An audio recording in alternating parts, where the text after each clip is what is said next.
of the POK, that is the Pakistan occupied Kashmir territory, which is part of Jammu Kashmir, but due to our mistakes or folly, we froze the matter when we could have taken the whole of Kashmir in 1947. The immediate provocation for the urgency, which caused the urgency for discussing this subject, is the February 29th, 2020 agreement between the United States and Taliban. Now, Taliban is not a part of any government. It was, in fact, an enemy of the United States. The United States, after that 9/11 atrocity, actually bombarded Afghanistan when Taliban was in power and decimated a big proportion of their armed forces and made them run into the hills. And then now, after 18 years, the Americans seem to have got tired, and Trump has committed to withdraw his troops from abroad and where it's been unduly long. And so the Americans have agreed in a treaty to clear out from Afghanistan completely in 14 months and a major share within the next 2 months. So in effect, although there is an elected government in Afghanistan, and that elected government, the personnel have been generally sympathetic to India, because India has done a lot of civilian work in Afghanistan. They have built even the Library of Parliament there. They have assisted in schools, medicines, and so on. So, and Indians generally have long association. Afghanis, our Bombay film music cassettes sell like hotcakes in Afghanistan. So, I mean, India has a presence, but it's not a military presence. What has happened in this agreement between the United States and Taliban is that it was brokered by Pakistan. And it came only after the United States had made an offer to India to post maybe a division or two divisions in Afghanistan. And in return, India could pick any arms, weapons, planes from the warehouses of America. Our government declined that. That is, the BJP government declined that.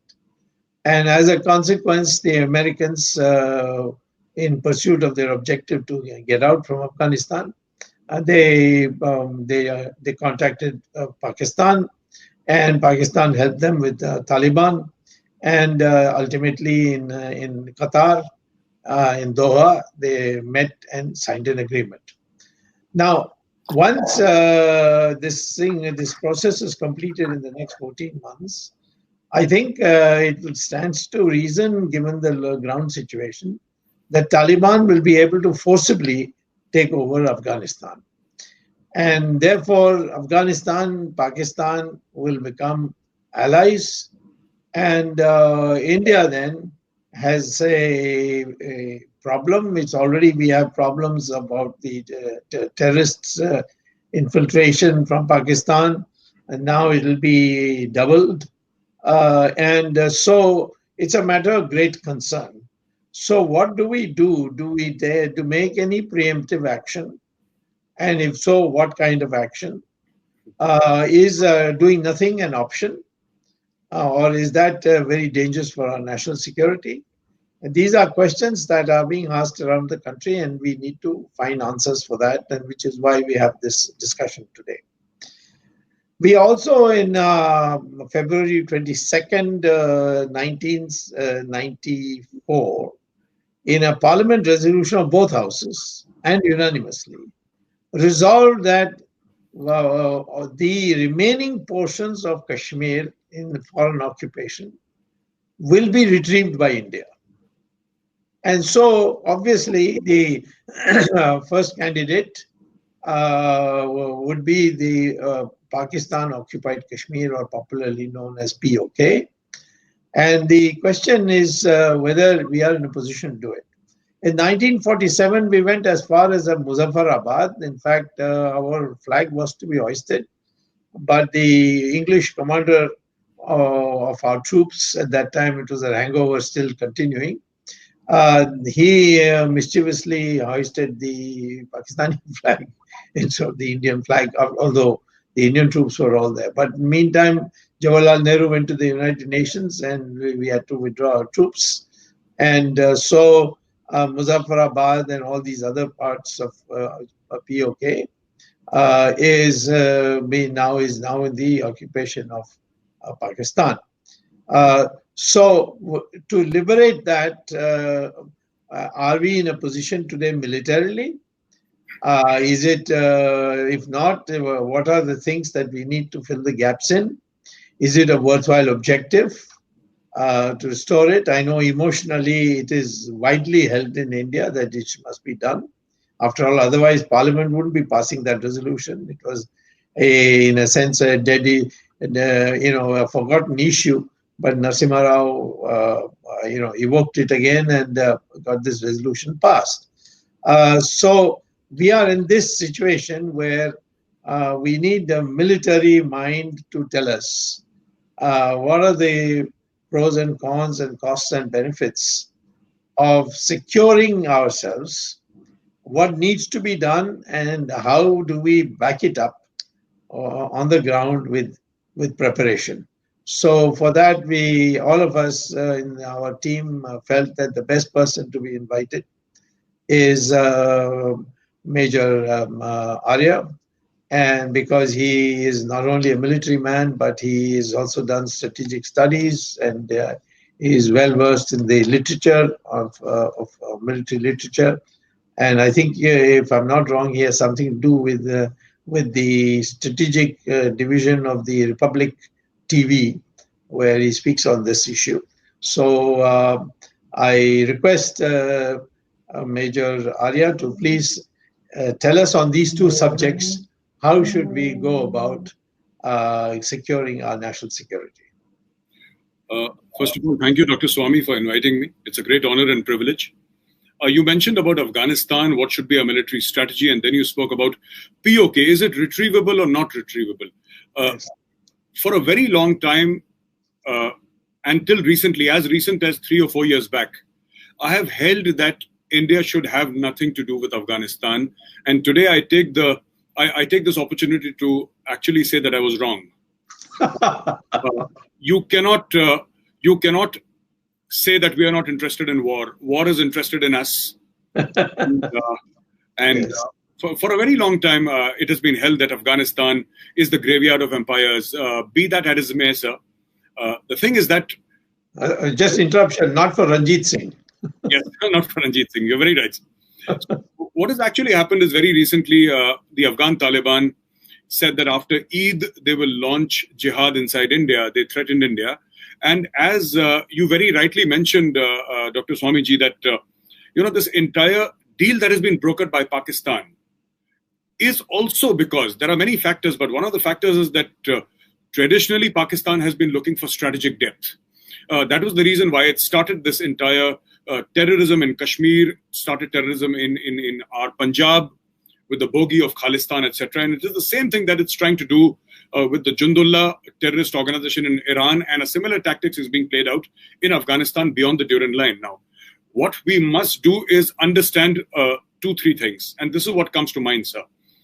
Number one, the Americans will leave, and when they leave, there will be a vacuum. The Taliban will take over in all probability.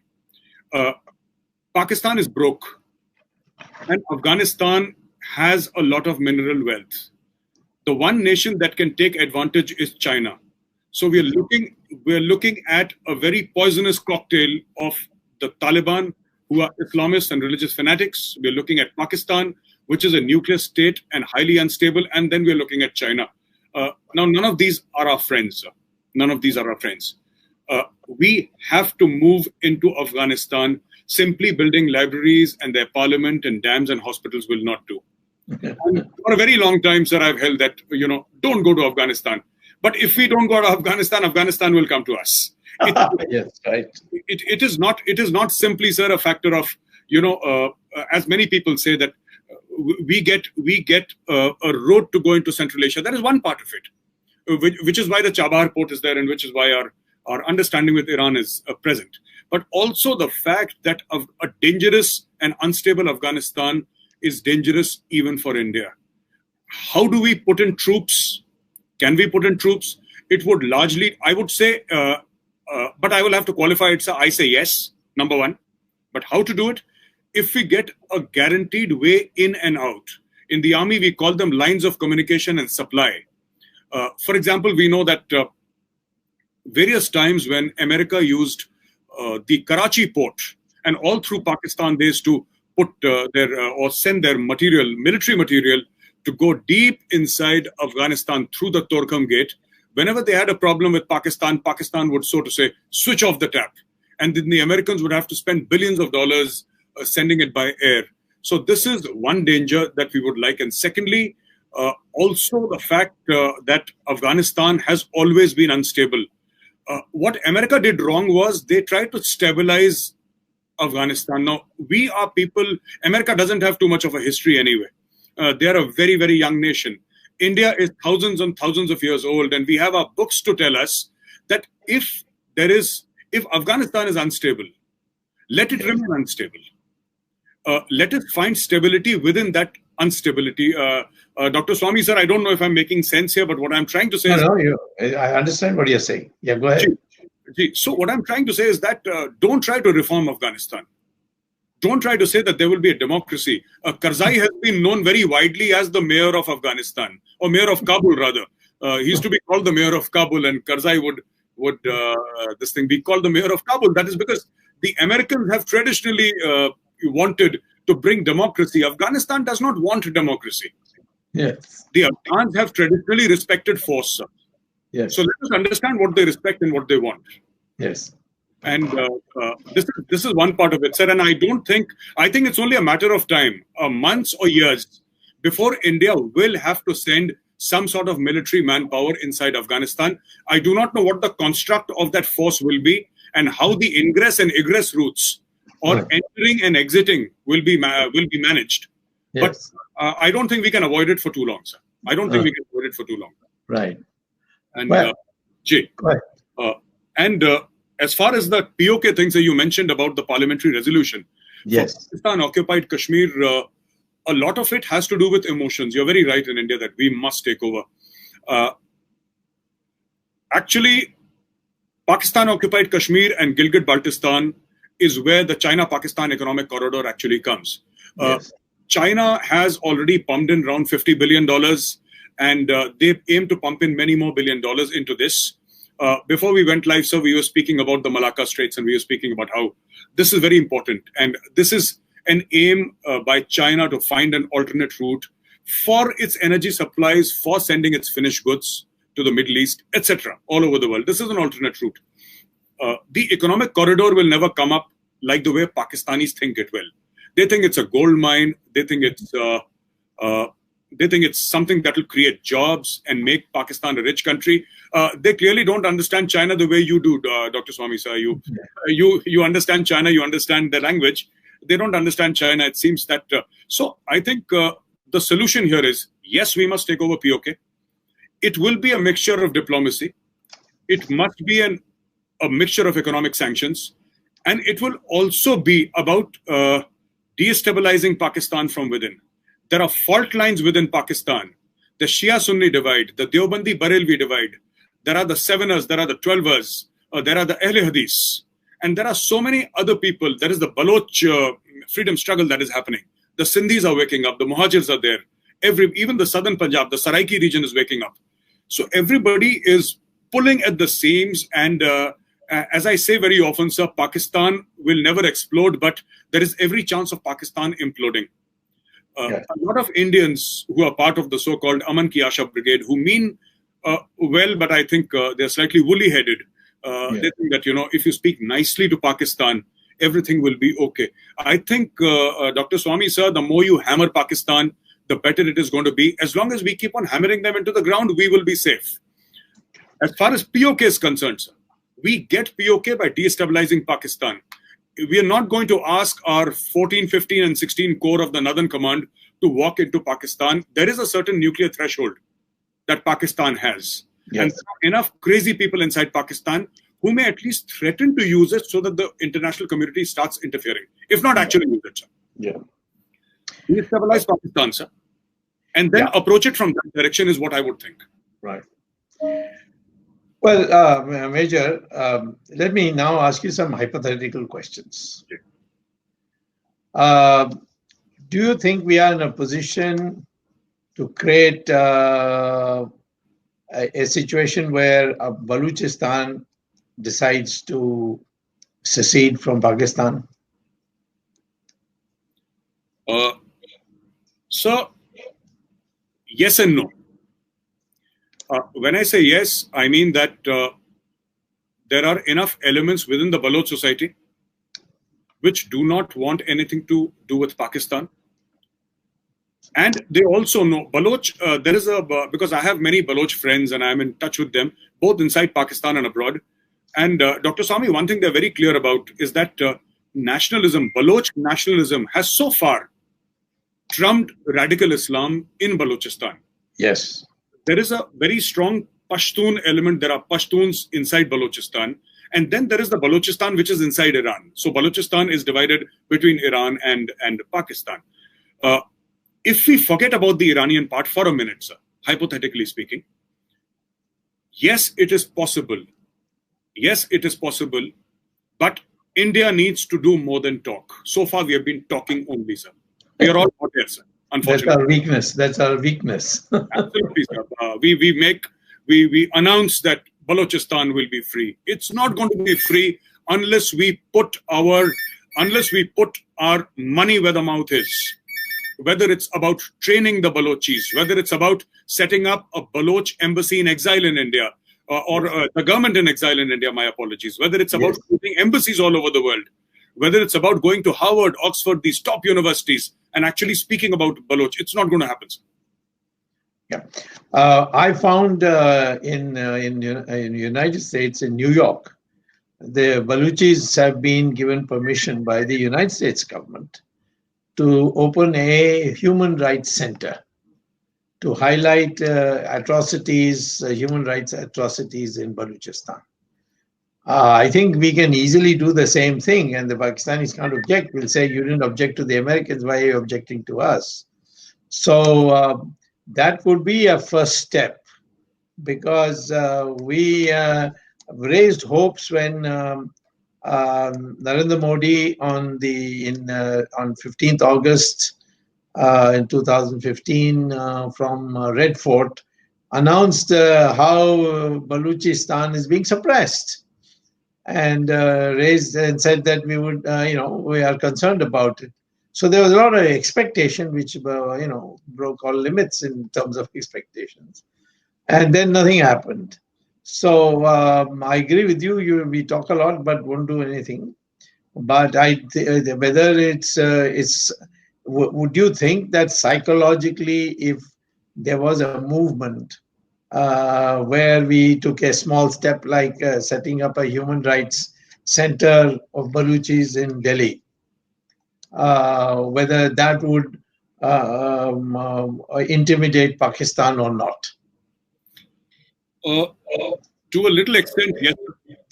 So Pakistan is the only country that I know which suffers from schizophrenia, so the entire country. The way it happens is that Pakistan at one level has a civilian facade who will go and address these issues like the United Nations, etc. But the power is actually, as you know very well, Dr. Swamy, the power is with General Bajwa, it's with the army. Yes. And the army doesn't care what happens. So definitely setting up a human rights cell in India, in New Delhi, will be a welcome first step. But it will be a step in a series of steps that India must. Dr. Swamy, I agree. What I'm saying is we have not even taken the first step, and this is an easy step to take. Yes. And it will, in terms of atmosphere, it will make a difference. And then you have to follow it up with other steps. Um, Let me ask you another question. Um, well, there's no doubt that if Taliban takes over and then it advances the cause of Islamic terror, United States is going to be nervous. It's not that the United States could not be penetrated. After all, the 9/11 incident clearly shows that the United States was penetrated. People who had gone there to take lessons in how to fly an aeroplane, yeah, afterwards converted them into suicide bombers. Yes. So United States could, and the United States had shown interest both in terms of in time of Iraq and now that they would like to partner with India in tackling these hotspots. So should India be proactive and explore with the United States this possibility, or do you think that we could start probing the Chinese to see whether they would have an informal understanding with us on this issue? My own visits to China, which have been quite regular in the last 30 years, suggest that the Chinese, when their guard is down, are resentful of the fact that in Xinjiang, terrorists trained in Pakistan have found their way through the Karakoram Pass to Xinjiang. And to me at least, because of my long-term association with them, they have been frank in stating that they are disappointed with Pakistan on this issue. However, the Chinese, according to me, are concerned what India will do if there is a confrontation between China and the United States. I may take the liberty to mention that in 1977, when Mr. Morarji Desai asked me that since it said that you are, I've been told that you have studied China very extensively, you speak the language. Could you tell me whether the Chinese would ever be interested in discussing the border problem with us? Because they were taking the stand at that time, there's nothing to discuss, it's all ours.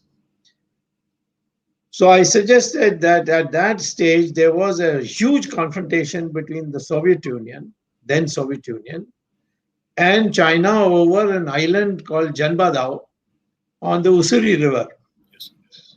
And the Russians had prepared very substantially to use military force and give a thrashing to the Chinese army.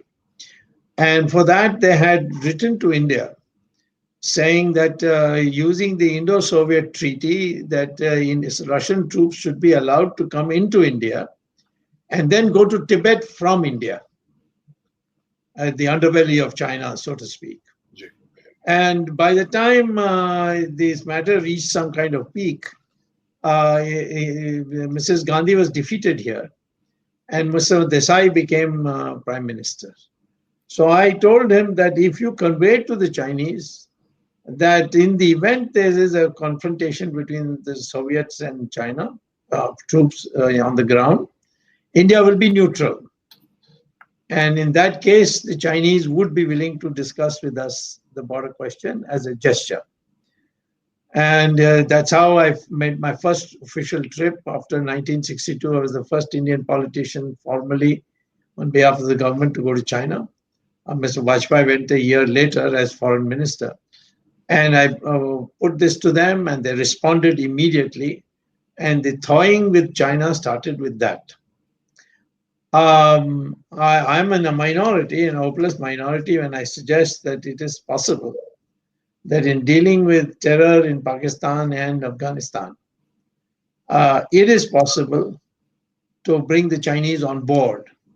But it will not be just a bilateral matter only. It will be an international matter in which our relations with the United States, and in the event of their confrontation with China, the United States, the role India plays will be a factor. I don't know whether the country is ready to accept that, because After 1962, it has been thoroughly, we have been thoroughly brainwashed that the entire thing was a perfidy of China, like this corona virus is also being entirely ascribed to China. So it may take a lot of persuasion. I also have been successful in getting them to open Kailash Mansarovar. And on the border roads, in my discussion with China in the last 2 years, when I said, why do you want to go through POK? You come down from where Kailash Mansarovar is, cross into Uttar Pradesh, and then go straight to Bombay. And then you get the ocean. Or you come from Kunming via Rangoon and then to Calcutta and then get the ocean. And they were very, very enthusiastic about that. They said, yes, we would like to discuss that. So we have two options. Either we decide to make an agreement with the Americans that we'll send the troops and they give us the weapons. Or with the Chinese, that the two of us have to deal with Pakistan. And we have to make sure that the government of Afghanistan is an independent government and not a terrorist government, because that will affect their Xinjiang also. They will also have this problem. So I am sorry to take up so much of your time, but the fact is, I'm saying that you are now in a situation where you just more or less painted a stalemate. That we should do this, but are we going to do this? Have we got the wherewithal to do it? So now I'm suggesting you another way